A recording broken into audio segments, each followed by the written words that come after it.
hardware on this pen is rhodium, and in the nib that is just to die for. Look at this beautiful nib. Get a real close-up on there. You can see the detail of the work Mont Blanc puts in this nib. Beautiful, beautiful work.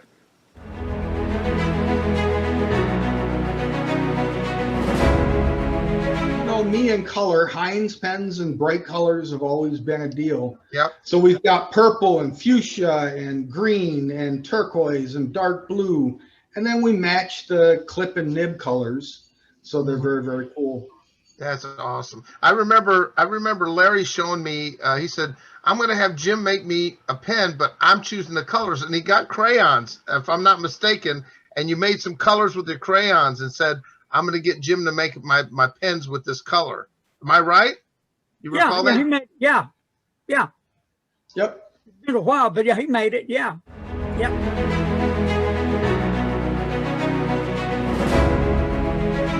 I'd like to introduce the Magna Carta fountain pen. This is the Magna Carta pen case that it comes in with the logo and the name very nicely done on the pen case. And here it is. Now you're not going to find anything else in this box. No cartridges, no converters. And right here on the pen, very nicely done, is the name. And it's the Magna Carta.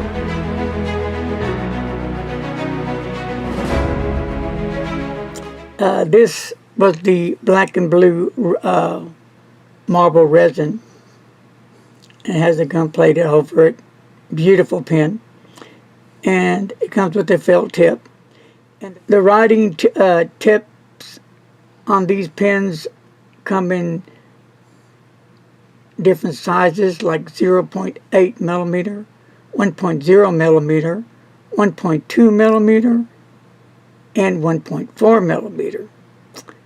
So you may get one if you order one with an erasable blue ink. Now, the type of refills for this pen, they use short international cartridges and ink converters. Well,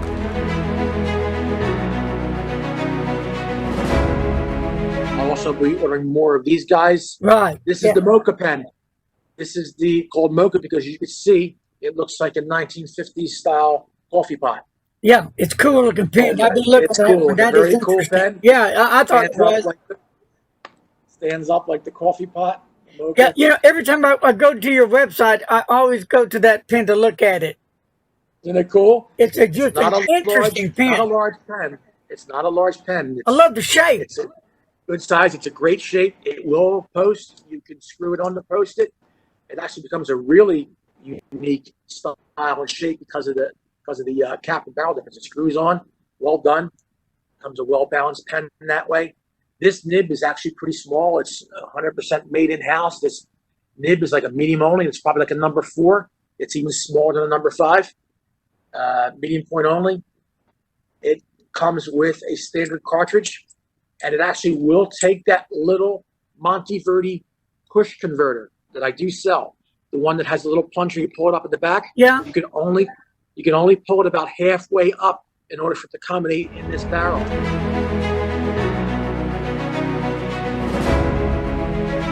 So the length of the pen, the overall length of this pen closed is going to be 5.5 inches. But then when you post the pen, if you do choose to do so, it's going to be 6.5 inches. And the weight,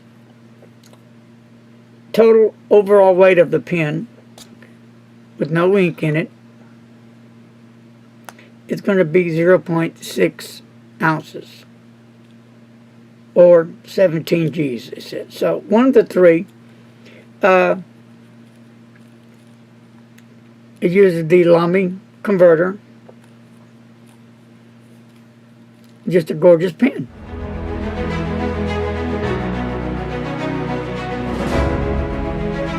The ones that I have, I've got extra fine, fine, medium, and stub in all the Twisby pens. I don't find the broad to be super popular, so I don't even keep it around. Okay. Do you have any of your favorite FPR pens that you really, really just like, or do you just like all of them? Well, my present favorite one, we've got that new. Have I sent you a sample of the new Jaipur V2, the new acrylic Jaipur No, with the blind cap on the back? no, not Yeah, yet. let me carry it in here. Then I've got one of those inked up on the counter. That's my new favorite pen. Partly because of the appearance, but partly because of the performance. So here's I've got this inked up on my counter. So this Oh is man, that is stunning! Look at that. so it's a huge upgrade from the old Jaipur V1. Of course, it's acrylic. It's got a blind cap on it. Okay. So you twist the piston there. You can also disassemble that piston unit.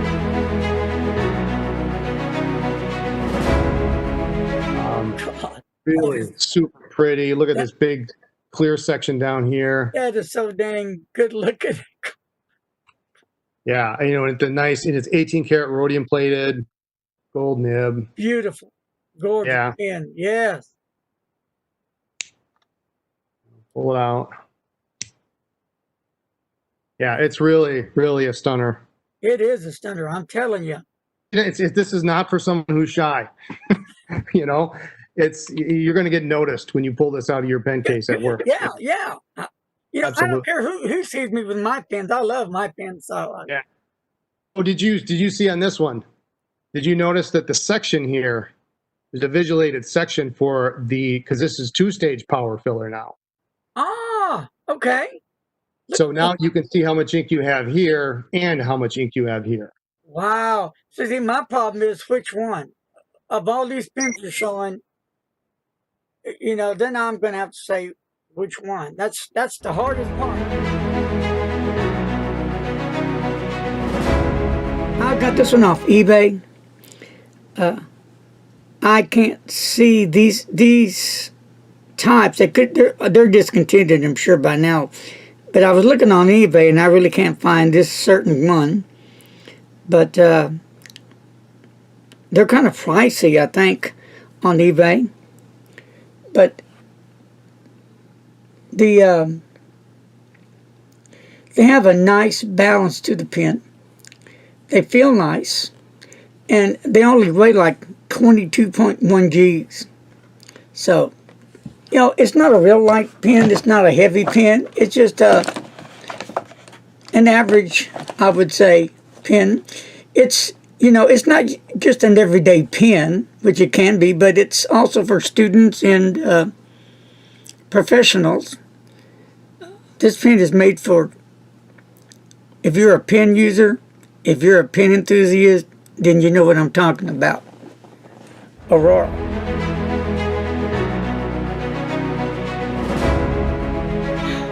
Do you have a preference, Parker or Waterman? Parker all day. You know, I love all the models they made of Parker. Parker's my home. But Waterman made some excellent writing and They did. And you get a lot of Watermans here in Janesville, actually, because Waterman was being produced here when Gillette and Rubbermaid actually owned Parker for a while. Exactly. They did. They sure did. So, I'll get Watermans a lot. I get a lot of Paper Mates, Uniballs, stuff like that. Yeah. And because they were made here, and the packaging were made here, and stuff like that. So, you know, like mine, my main brand is Parker, but I do love Waterman, and I do love Schaefer. You know, they all, and Esterbrook, they all kind of, those are some of my favorite lines. And here's one I do like. Have you heard of the Weaver fountain pen? Weaver or Weaverman? Weaver? It's a, Weaver. Wherever? No, I have a wherever. I have a Weaver. No. I have a wherever. I have about 5 or 6 of those. I have one Weaver, it says on the clip Weaver, and I cannot find it anywhere on the clip Weaver. Nice. No, I haven't heard of that. A lot of people hadn't heard of it. I never heard of it. That's why I bought the pen. It said Weaver, and I looked, looking everywhere. No, I'm asking people heard of Weaver. No, you mean wherever. No, Weaver. No, I mean you mean wherever. That makes it fun because now you have an adventure. You have to solve where it is. You have to hunt. Yeah, so I showed them. I said, no, look, dude. I said, look, here's a wherever. I have these. This is a Weaver. Oh, wow, that's really neat, man. I said, and I know nothing about this pen. That's what's so cool. So I have the pen put away in the pen drawer, and I'll never sell it unless I get $1 million for it, and then I'll sell it.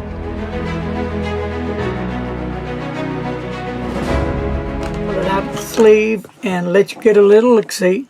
I think it's a gorgeous pen. Let's look at it together. That is a gorgeous looking Conklin Durograph green. That is, to me, a beautiful pen. So, hope you like that pen. Got a good shot of that? All right, let's go ahead and clam that shut. And as we move on, this is the beautiful Conklin Mark Twain Crescent. Beautiful pen. Has a 1.1 stub. And I had a pen exactly like this, but it was a medium nib that I sold years back to buy some other pens. I like the pen so much. I like the color, like the way it feels in the hand. I like the way it writes. So, you know what? I said I want it back, and I did. So, slowly but surely, I am purchasing some of the pens that I can afford to get back into my collection.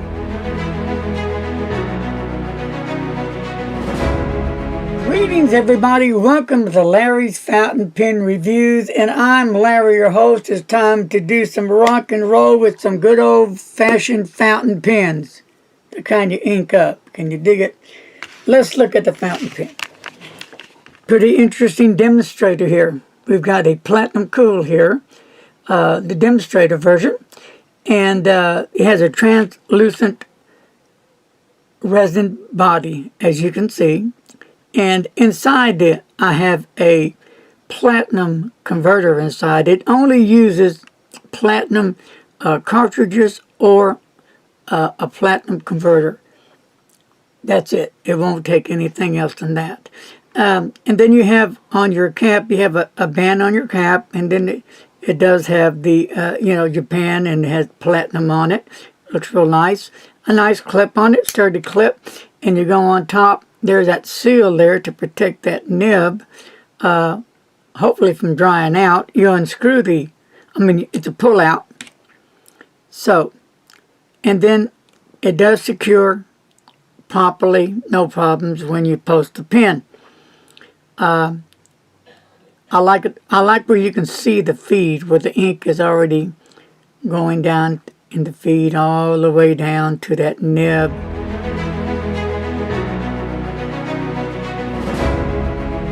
And it says here that the Louis Edison Waterman entry into fountain pen manufacturing has only recently been properly researched. Waterman was working as a pen salesman in New York for a new company founded in the spring of 1883 by an inventor named Frank Holland. Holland abandoned his company after just 6 weeks, and Waterman stepped in, took over, fitting the pens with simplified feeds of his own design. So it was for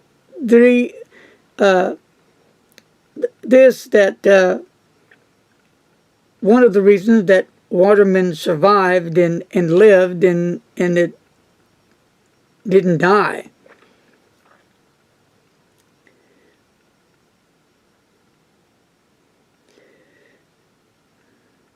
But it also did tell me that the beginning, the competition of the fountain pen industry was fierce. I mean, totally fierce, both in the market and the courtroom, despite later companies' literature despite Louis E. Waterman as a golden-hearted innocent, all evidence indicated that he was a tough, savvy, innovative businessman. The guy had his stuff together, right? He wasn't no pushover.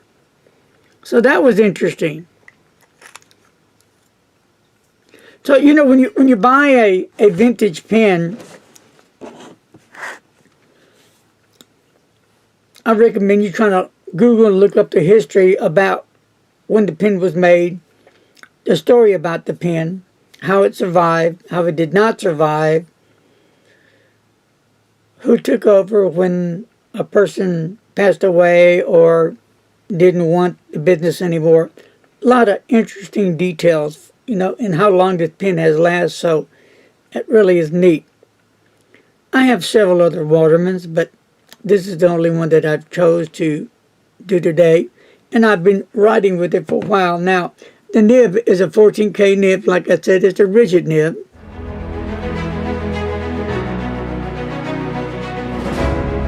As close as you can. Okay, the nib is a number 6 fountain pen Revolution extra fine nib on it, so it works well in this pen. If you're into extra fine nibs and you're wanting to find reusable nibs, you might want to check out Kevin at Fountain Pen Revolution. I believe he's the man that'll fit the bill. And of course, the Pen BBS, the 266 models are really a nice fountain pen, in my opinion. Won't break the bank at all. You can find these on eBay usually. And the ink I'm going to use is Blackstone.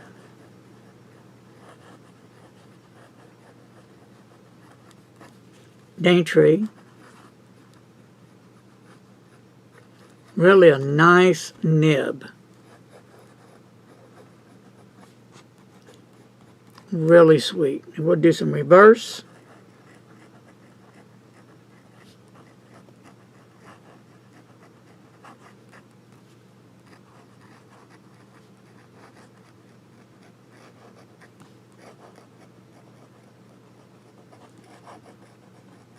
And that's enough of that. As you see, you can get a different variation when you put the pen in reverse for those who like to write in reverse when needed. Do a few little S's here. Now we'll do a little wetness on the Rhodia blank paper. And it's not wet, but it's a nice nib. It really has impressed me. So,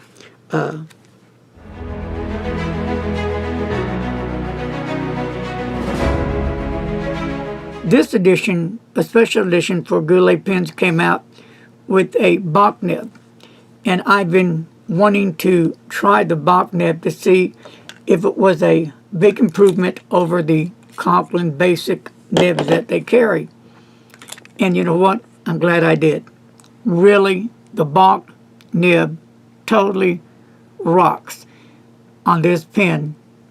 A smooth nib, nice and wet. So, and the material used on the pen, to say, is European high grade of resin. And this is a cartridge or a converter. And let's unscrew the barrel. And it comes with the converter. And what I like about this converter, it screws in. So you don't want to try to pull it out. It screws in and screws out. So make sure that you just don't try to be yanking on it, because you'll tear up your converter and maybe knows what else. But this cannot be an eyedropper because you've got steel components here that the converter goes into. Okay? So no eyedropper. Beautiful black nib, like I said. Really, I'm just a fun writer. And the ink that I'm using in this pen is the Noodler's Bay State Blue, one of my all-time favorite blues, which I started out back in 2015. That was one of my first inks, and I fell in love with it. I've heard all the horror stories about it, but luckily, I'm good on that myself. For folks who like a larger pen, That's me.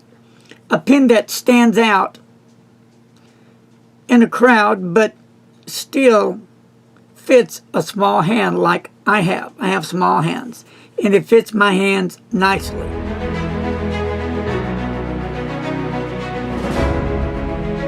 I will tell you what it says in English. The translation of all the French words are, "To me, you will be unique in all the world."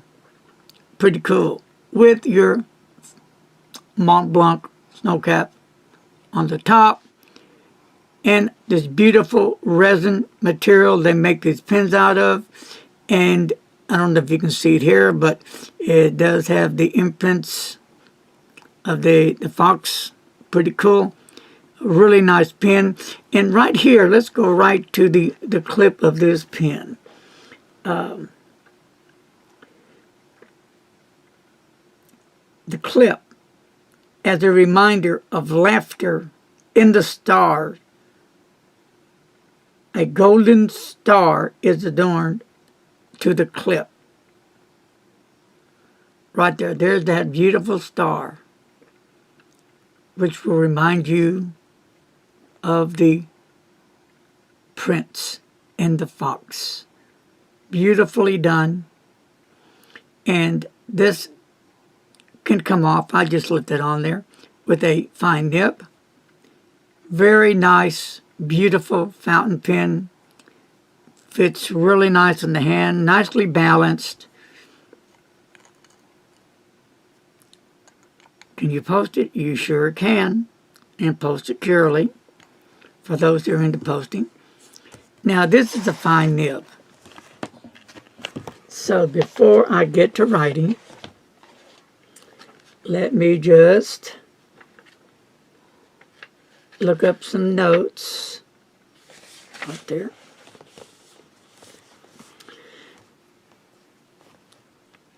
The color of ink I'm going to be using is the Private Reserve American Blue. And this is the update on the pen. And I'm going to go ahead and post it because I just want to post my pen, and I can. So here we go. Okay.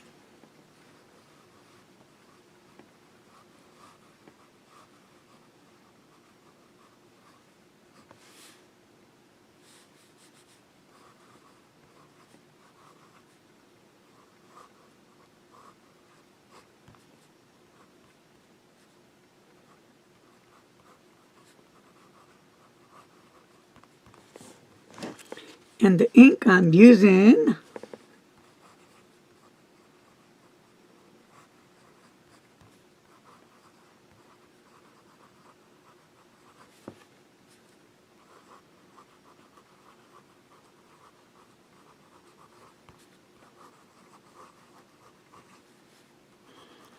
and we'll just do a little wet test here on rodeo paper. Nice wet ink, nice wet smooth nib, which I really enjoy.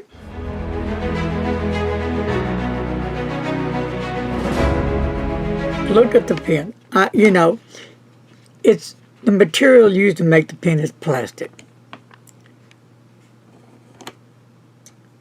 And it does look like the Lamy Safari. I'd give it that. I do like that black clip.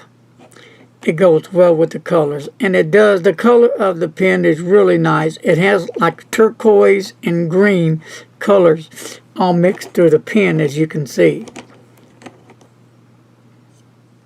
Really nice colors. It's got your ink window so you can see the level of ink. So I thought that was a pretty cool pen. So let's take off the cap, and it does post. And it posts securely. You have this triangular grip that's just like the Safari. And what's cool about this, as you go down the grip, you see that yellow color kick in. So you have a yellow with that green going on down there, so it's a great flavors and colors. Really nice color. I like the whole the color pattern of this pen. It just all flows real well. I look at it and it reminds me of the banana splits. Ah, banana splits. Okay, that's a good one.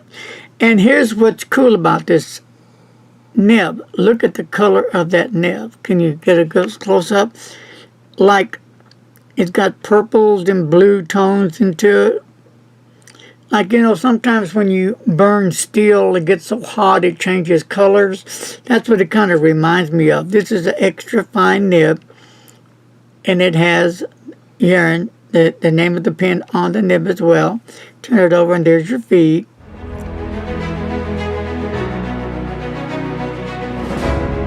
And here is this beautiful special edition of the Lamy Safari. So what makes it so special? Well, it's an exclusive for the USA for one thing, and I'm just like digging the colors on it, you know, the red, the white, and the blue. They all go together so nicely. It just fits together like a glove. What I like about this pen, and me, is this triangular grip. Is a perfect idea to help those how to hold a fountain pen. Have you ever had that problem? Well, I know some people just don't like this. They find it uncomfortable, but I find this very helpful, comfortable for me. I've never had any problems. And I was really thankful when I, you know, laid my fingers on this grip. It really was helpful for me. But this pen is loved by all levels of experience or beginners, pen enthusiasts. Yes, from the low to the medium to the high. All levels. They call it the workhorse. Lamy has got that name for this pen. So, Lamy Safari.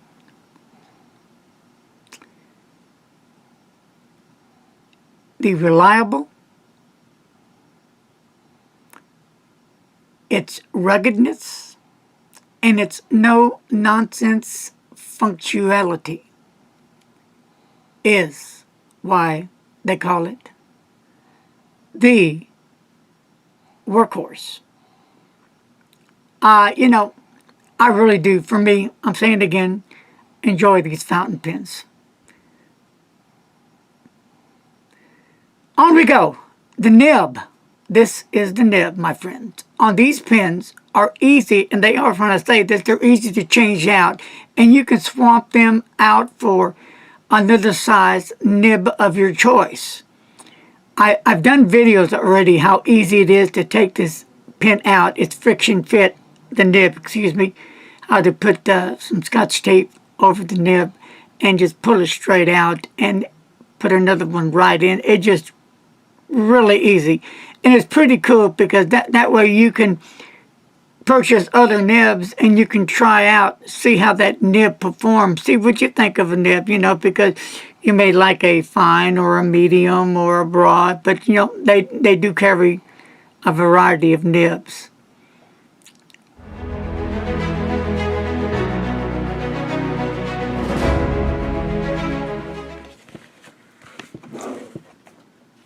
First of all, I'll get Mr. Announcer to participate. The body material is Basaltic lava. there you go. And the length of the pen, as you see it capped. The overall length is 5.7 inches. And if you wish to post it, 6.8 inches. and that's if, you know, it will post securely. So, and I'll get into more than that in a few. And the weight of the pen, 43 grams. so there you have it. Those are the dimensions and the weights and all that cool stuff. Now the nib size of this pen, you can get it extra fine, fine, medium, broad, 1.3 stub.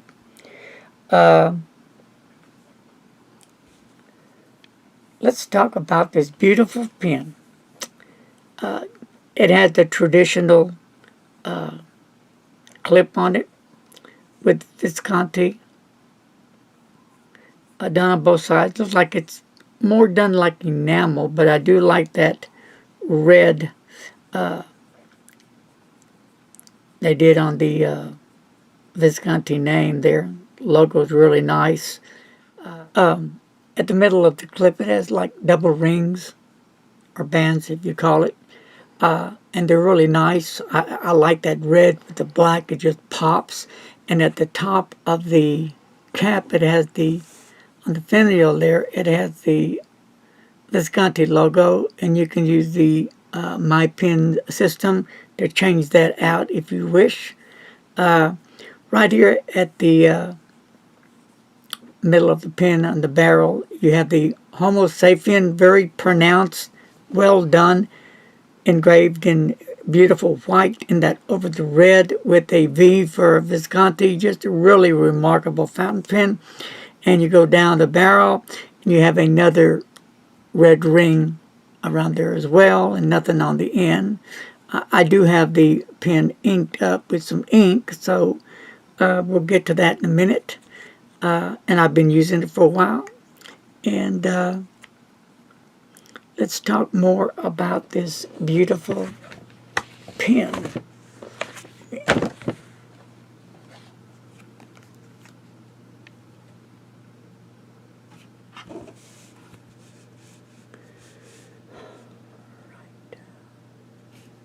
You know, it comes with a Dream Touch 23K palladium nib. And the nib on this pen, for me, is to die for. I love it.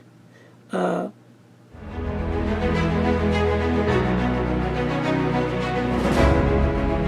comes the Diplomat Aero Blue, the mighty Zeppelin.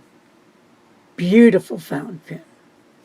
And it did come with the little tag on it, Diplomat. And this is a 14K medium nib. And that's how it came. So let's talk about this pen and let's really look at this pen. First of all, the word Zeppelin came to be used to refer to all rigid airships. And rigid, Mr. Announcer, defined for our viewers. Rigid means that it has an internal supporting structure rather than being just a blimp, which is held shape by being inflated. Correct. And the Zeppelin airship type, this type was named after the German Count Ferdinand von Zeppelin. Yay, so that's where the name originated from.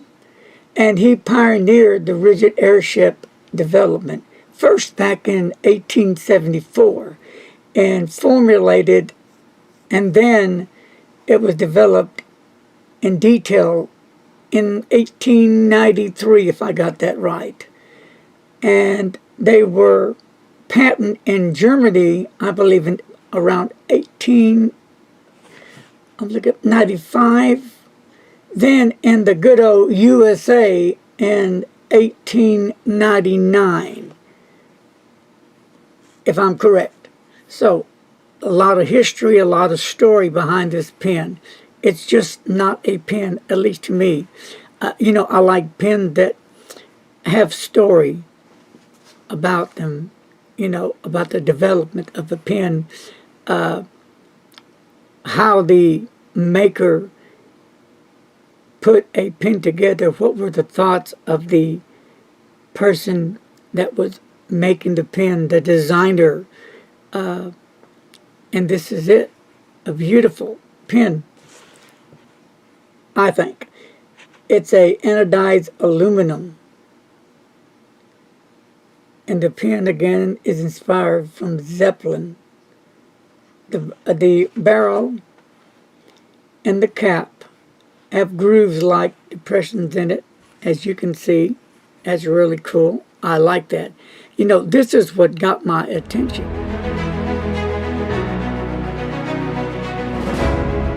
I've got some favorites that I know they're on my top of my list.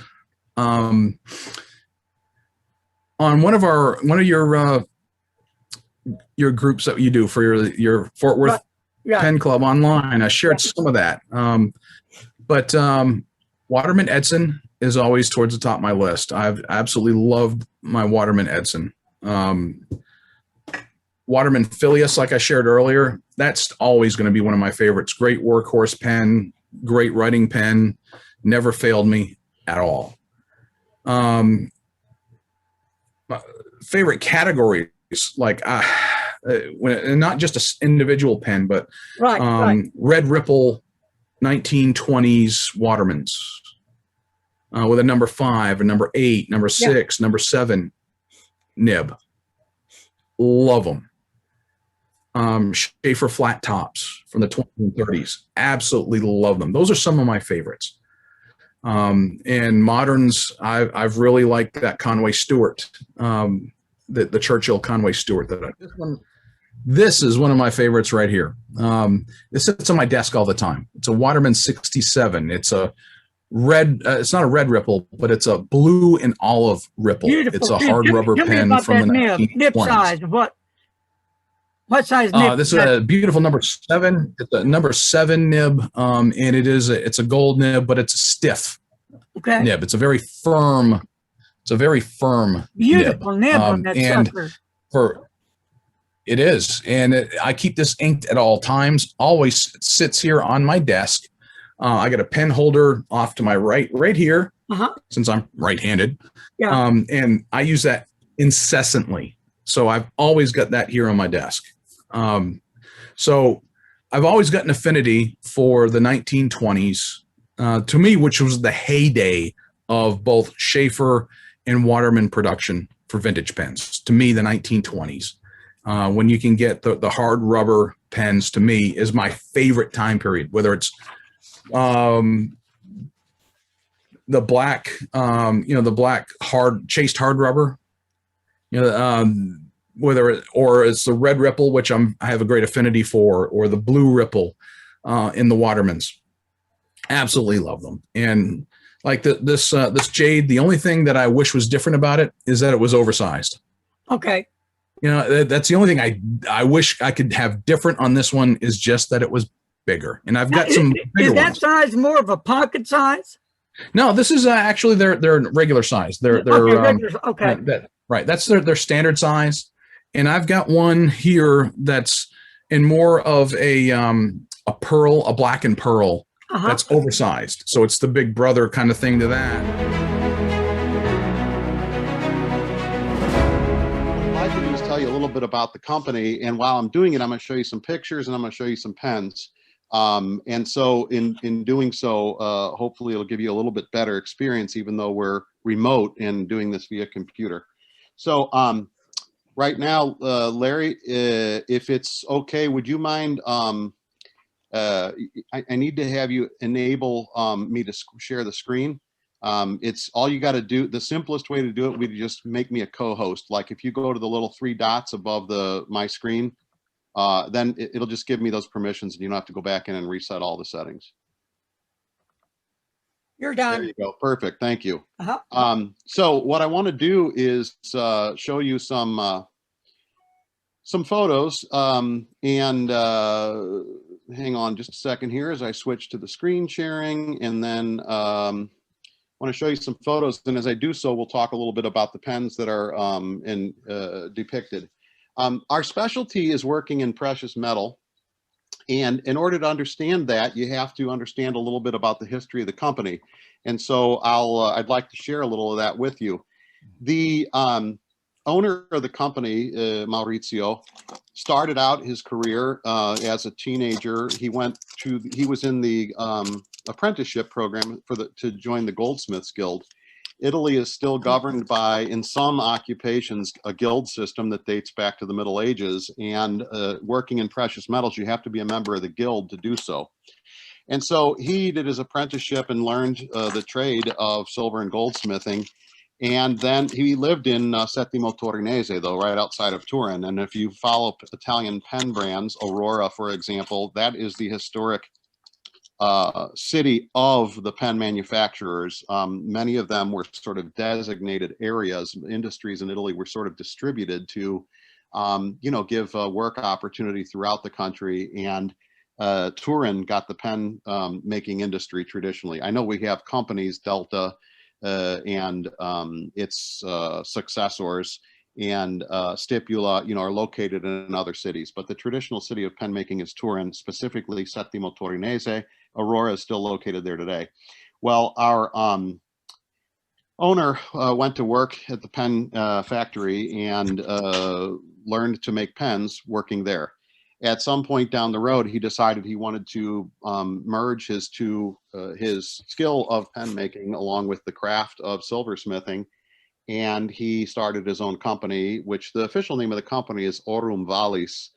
And Grifos was originally one of our pen lines. He then changed the branding to name the company Grifos for branding purposes. And I'd kind of like to share with you a brief thing about the history of the brand itself. When I had the other screen up, you saw the logo of the company, and I know that Larry featured it in his review. It also appears on the lid of the box that he had in his hand. The logo is two griffins that are fighting, and of course they're fighting over a pen nib in this case. But the logo is actually a line drawing of a mosaic, a bit of mosaic work.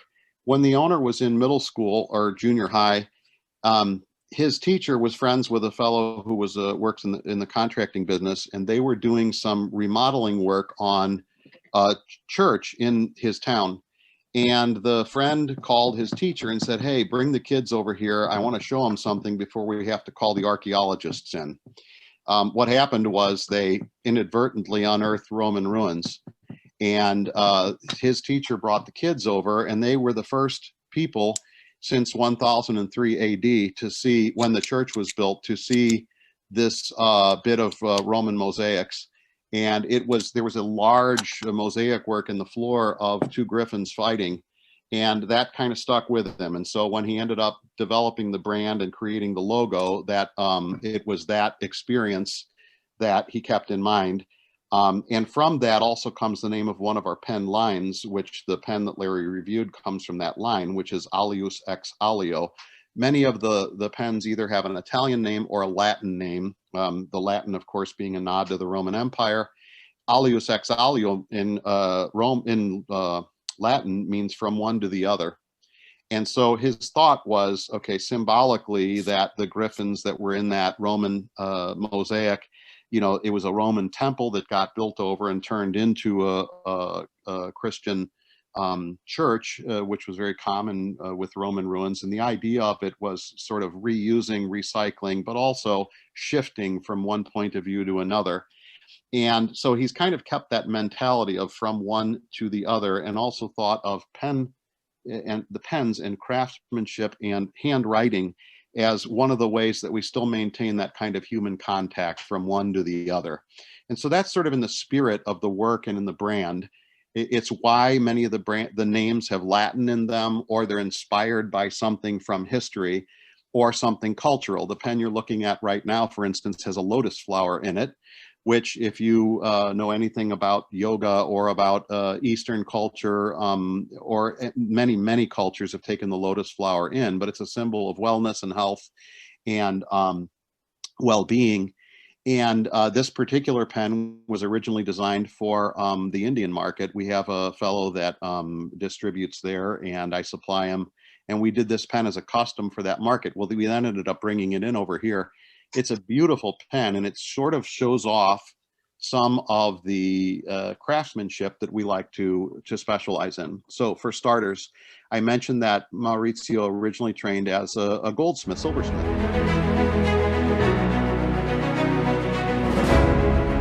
Back in 2004, the Pen Boutique was born in Columbia, Maryland. It's a lot of hard work and a lot of dedication, passion, all of this comes together. When I thought of something when I was in bed rest for a whole entire year for my first child, I was thinking what I want to do. So I wanted to do something which very passionate, which I always love doing. So I look forward to doing it. I had no idea where it's going to bring me, but I had this dream that I want to have a pen business. And I love it, as you know, but I'm still learning every single day. I learn from all of you. I am not perfect, so forgive me for anything that I do out there and any advices you can throw me. You know, I would like to welcome all of those. So it's a learning phase. So when I thought of doing something my own, I had two things in my mind. One was pen business. The other one was real estate, because I like talking, I like getting into people, talking to people, knowing different things.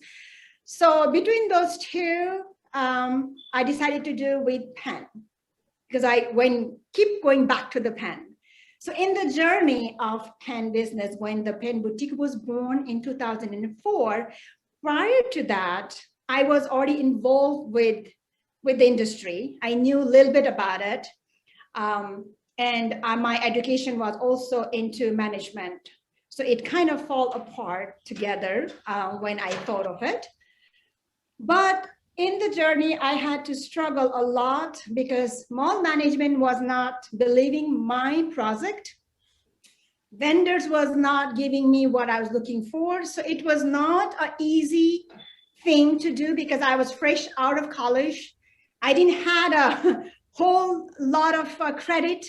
So everybody was shutting me down of my ideas. And I don't blame them. When I go to the bank manager roll their eyes like, really? You want to do business? So, but I kept going back, with my mission and my vision that I didn't want it to lose it because I wanted to do this. So I was so lucky and blessed to meet this fine bank manager who believed on me because he is one of the fountain pen person, which I knew later.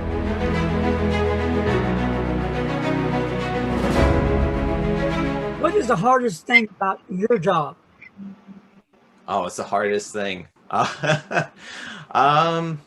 Sometimes just the tricky questions we get because like we'll get some really specific questions that require a lot of product knowledge, but also like, it's like, could you compare for me this type of nib versus this type of nib using this type of ink on this type of paper? And it's just like, sometimes just like, oh man, it's just, it's hard, but we try to stay nimble in staying ahead of the curve where people are looking to try to do things, and it's just sometimes the questions could be a little bit difficult, but it's fun though. Like I really can't say that anything I don't necessarily not look forward to, because it's all just fun, especially when you really enjoy it as like an enthusiast yourself. Like you just really get into it and you see every experience as a way to learn more knowledge, to do your job better, but also to be more of a fountain pen enthusiast at the same time as well. But I see that Derek had mentioned what journal has the 5-year. That I think is that is Lloyd's term. Like they have the line a day, some lines a day. So that's got the it's like essentially you have every page has got like 5 years on it, but it has like every page is just one day. So you would have like January 1st, and then you would be able to write some lines for 2020, 2021, 2022, 2023, go down the list there. I seen somebody was saying they could read that. Hi, Deb. From like 5 years ago, people could see what they wrote, 2 years ago on that day, what happened. Mm-hmm. And I was trying to figure out which book that was so I can get that. Yeah, that's the which term, some lines a day it's called. But I'm not to dissuade you from going into that. I just know that for myself, if I missed a day, that like even if I was like 2.5 years in, I would probably beat myself up about it to the point that like I couldn't use it again. Yeah. So Tom, what journal do you use? Do you use one? Like I have like 4 or 5 all over the house. I'm like, So I got this is my bullet journal of the year. This is a GLP, the author. I put stickers all over it. That's like kind of my thing now, is I put stickers all over the inside and all sorts of stuff like that. But I started with this, and I was really split about doing this or the endless recorder, and I opted to go with the GLP because I really liked the soft cover, and I liked the color. I like a teal or aquamarine or turquoise type of color, and the endless recorder didn't come in that kind of color. But after using this and then using the endless at the same time, next year I'm going to go with the endless. And right now for just notes, I just have a Rhodia little reporter style web notepad. So this is kind of like for just jotting down notes, and it's perforated, and then I could just remove all the pages and whatnot there. But I also have endless recorders downstairs, and like I said, the Colorverse Nebula Premium Note is also a new one that I've been playing around with too. Cool. I have a question. Tom, which inks do you anticipate to be very popular this holiday season? And what ink or inks are your favorites? I think that despite the fact that it was released last year, I think the Diamine, the Blue Collection, which were part of the Ink Advent Calendar or the Inkvent Calendar last year, I think that those are pretty popular. When we had when Goldspot received the first batch of those during the summer, they sold out and it wasn't available for a few weeks, and then got them back in stock. And I think they're selling pretty well right now because they all are named after, they have like names like Holly and Noel, and they have like a whole bunch of great like seasonal type of names. And the ink colors are awesome too, because you have some that have sheen, some that have shimmer, some that shade. So there's a lot of options there. Great. Yeah. Hello, first of all, fountain pen friends. It's a dream for me to have here with all of you. So first of all, sorry for my English. I am not very much good in English, so might be you find mistake in some grammars, but I try to. So I have started my journey. Like I'm the third generation in writing instrument manufacturing, and my grandfather has started that pen component business. Like in 1960s, he has started to make components like clips, center band. Sometimes they do turning acetate also, and then my father has joined him in 1979, and he moved to my native place called Jamnagar to Mumbai, India. And then we used to supply to the good brands in India who do exports to the Europe and American market. And in 1999, I have joined the business, and gradually as I have done mechanical engineering, so it's always my hobby to create some different stuff. So always I'll be there and at the factory. So I have started to make a pens which is made from wooden. So I have tried almost, I can say, more than 15 to 20 different woods. I have used it to make a pens, which is for a promotion industry, not for the high-end luxury fountain pens. I'm talking about all of ball pen and roller pen. Then I started my journey. In 2004, I have decided not to give my pens to the exporters. Now it's time to do something for me. And in 2004, I've been to the Germany first time.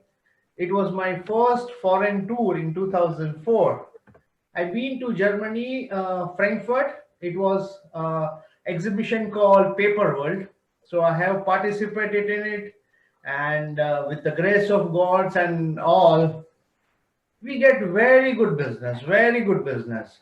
And then my actual journey was started. Then I have introduced so many different materials. Like I have made pens made from copper, brass, stainless steel, acrylic, celluloid acetate, and then we used to supply to the shops like wholesaler in Europe and USA. Like one of my American customer, he used to supply to the Home Depot.